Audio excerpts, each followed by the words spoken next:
আসসালামু আলাইকুম রহমতুল্লাহ। আমি উছাখিলার অনেক কিছু নিয়ে এই ভিডিও করি এবং আমাদের যে এই সুপরিচিত এবং অনেকের স্মৃতি বিজড়িত স্কুল সেটা নিয়েও ভিডিও করি। তখন আমাকে এক বোন আসলে বলছিলেন, যিনি এই যে প্রাইমারি স্কুলটা উছাখিলা প্রাইমারি স্কুল সেটার শিক্ষক ছিলেন, শিক্ষিকা ছিলেন।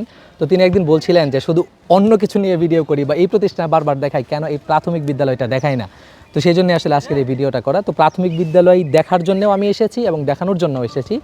এখানে এসে আমার যেটা মনে হয়েছে যে অন্যান্য জায়গায় যেমন পরিবর্তনের কিছুটা ছোঁয়া লেগেছে, যেমন এই বিল্ডিংটা, এখানে একটা আইসিটি ভবন হয়েছে যেখানে একটা টিন শেড ছিল, কিন্তু এই জায়গাতে এসে একেবারেই বলা চলে খুবই পুরাতন এই বিল্ডিংগুলো যদি দেখায়, একটু জুম করে যদি দেখায়, যে এই বিল্ডিংগুলো কিন্তু এটা বেশ আগের এবং ওই পাশে ভাঙা, ওইটাতে তো আসলে শিক্ষা কার্যক্রম নেই, ওটা অন্য কিছু। আর এই পাশেও একটা মোটামুটি আগের সেই একতলা বিল্ডিং। এখানে কিন্তু পরিবর্তনটা তেমন ঘটেনি। আমরা গ্রামের মাঝে অনেক জায়গায় দেখেছি যে একেবারে প্রত্যন্ত গ্রামের ভিতরে সুন্দর দৃষ্টিনন্দন বিল্ডিং হয়েছে, এখানে কিন্তু তেমনটা হয়নি। যদিও এখানে দোতলা একটা বিল্ডিং রয়েছে, আচ্ছা দোতলা বিল্ডিং রয়েছে, সেটা কিন্তু কিছুটা মানে বাচ্চাদের সাথে যায় না, কারণ এই পাশে আমরা দেখছি যে শেওলা পড়ে আছে, কালারগুলো উঠে গিয়েছে, সামনে মাঠের অবস্থাটা দেখছি যে প্রচুর বালু, যদিও ওই মাঠে তারা খেলতে পারে বা ব্যবহার করতে পারে ওই মাঠটা।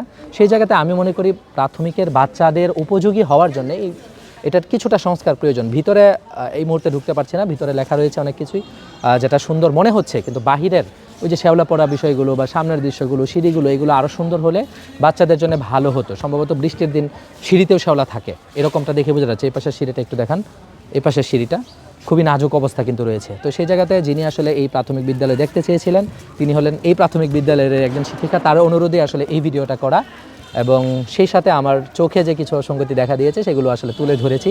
আশা করি যেমনইভাবে এই হাই স্কুল এবং কলেজের প্রতি সরকার সদয় ছিলেন, সেইখানে যেমন একটা সুন্দর দৃষ্টিনন্দন বিল্ডিং হয়েছে, এই পাশেও যেন এরকম কিছু একটা হয়, অথবা যেটা আছে সেটাকেই প্রাথমিক বিদ্যালয়ের বাচ্চাদের উপযোগী করে সাজানো হয়।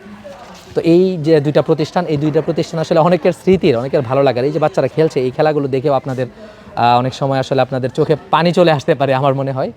তো আল্লাহ তাআলা এই প্রতিষ্ঠানগুলোকে আরও দীর্ঘদিন টিকিয়ে রাখুক এবং মানসম্মত প্রতিষ্ঠান হিসাবে কবুল করুক, যেন এখান থেকে উছাখিলার সন্তানরা ভালো কিছু হতে পারে। আসসালামু আলাইকুম।